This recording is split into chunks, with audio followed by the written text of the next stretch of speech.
Maskulinisasi ikan gupi Polesilia reticulata melalui perendaman dengan menggunakan air kelapa.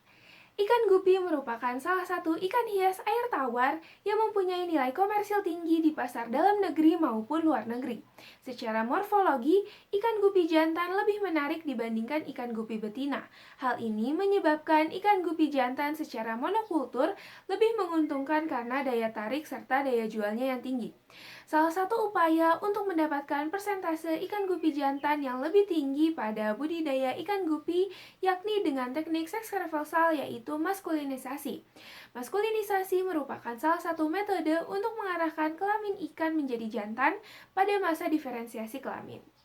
Proses maskulinisasi yang dilakukan yaitu dengan perendaman larva ikan gupi dengan air kelapa. Hal ini diperkuat oleh Sukrila et al. 2013 yang menunjukkan bahwa penggunaan air kelapa pada induk ikan gupi mampu menghasilkan sebesar 62,5% ikan gupi jantan. Bahan dan metode.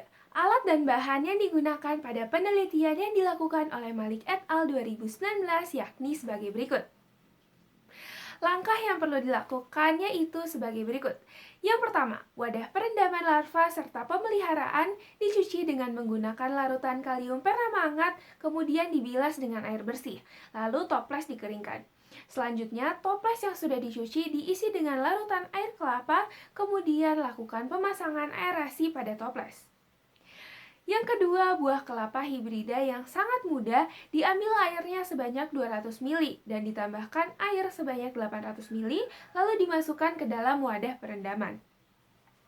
Selanjutnya, larva ikan berumur 2 hari direndam di dalam toples berukuran 1,5 liter dengan kepadatan 15 ekor per liter selama 24 jam. Kemudian, larva ikan gupi yang telah direndam selama 24 jam dipindahkan dan dipelihara di dalam toples bervolume 5 liter yang diisi air sebanyak 3 liter sampai ikan berusia 45 hari. Pakan artemia diberikan pada larva berumur 4-18 hari dengan kepadatan 10 artemia untuk 1 ekor larva ikan. Dapnia diberikan pada larva berumur 19 hingga 25 hari dengan kepadatan 6 dapnia untuk 1 ekor larva. Sedangkan Tubivex diberikan pada larva ikan yang berusia 26 hingga 45 hari.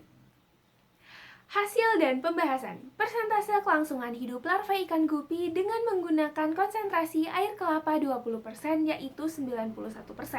Kematian larva ikan gupi yang berumur 2 hari pada saat perendaman diduga disebabkan oleh kemampuan dari larva ikan untuk beradaptasi dengan kondisi lingkungan perairan yang kurang optimal, yaitu adanya pengaruh penurunan pH. Berdasarkan perhitungan selama 45 hari pemeliharaan, persentase larva ikan gupi jantan yaitu 70%. Berbeda dengan yang tidak menggunakan perendaman, persentase larva ikan gupi jantan hanya berkisar 46,66%. Hal ini menandakan bahwa perendaman larva ikan gupi menggunakan air kelapa berpengaruh nyata terhadap persentase jumlah larva ikan gupi jantan. Hal tersebut dikarenakan adanya kandungan kalium pada air kelapa yang berperan untuk mengatur perubahan kolesterol yang terdapat dalam semua jaringan larva, yang kemudian akan berubah menjadi pregnenolon yang merupakan biosintesis hormon-hormon steroid oleh adrenal. Steroid akan membantu pembentukan dari hormon androgen, yaitu testosteron yang akan mempengaruhi perkembangan dari genital jantan pada proses seks reversal.